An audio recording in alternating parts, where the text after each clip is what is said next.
Su-34 adalah andalan Rusia untuk serangan darat berpresisi tinggi dengan kapasitas bom dan rudal yang besar serta mampu melakukan serangan tajam di wilayah depan yang berbahaya.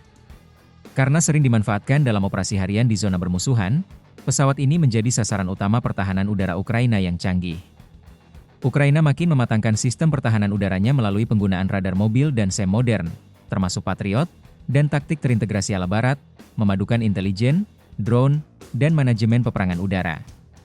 Akibatnya, Su-34 makin rentan saat memasuki wilayah yang dikendalikan oleh sistem pertahanan berlapis ini.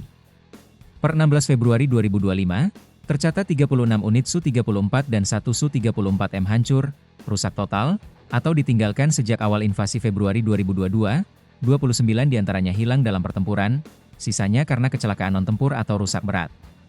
Artinya hampir 3 lusin Su-34 telah sirna dalam 3 tahun, sekitar 1 per bulan. Sebelum 2023, Su-34 harus terbang sangat rendah untuk menyerang sasaran dan menimbulkan kerugian akibat terkena tembakan tinggi pertahanan udara. Meskipun kemudian dipasangi GPS Guided UMPK, risiko pesawat dipaksa melewati lapisan pertahanan udara tetap besar. Ukraina juga menggunakan rudal Patriot jarak jauh untuk menyerang Su-34 bahkan saat berpangkalan di wilayah pendudukan atau dekat front. Ini menambah angka kehilangan dan memperlihatkan dimensi risiko saat mereka tidak hanya bertempur di langit, tapi juga menjadi target di darat.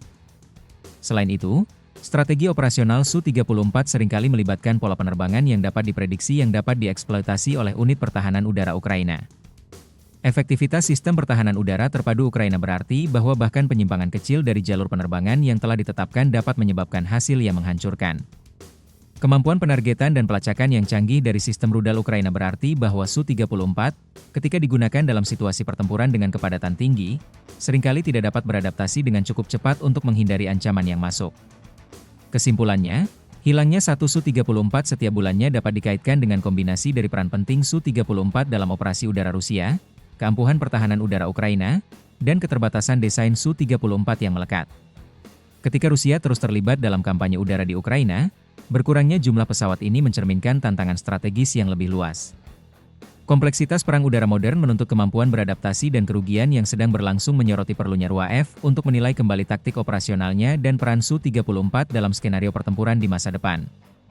Pelajaran yang dipetik dari keterlibatan ini kemungkinan besar akan membentuk masa depan strategi tempur udara bagi pasukan Rusia dan Ukraina.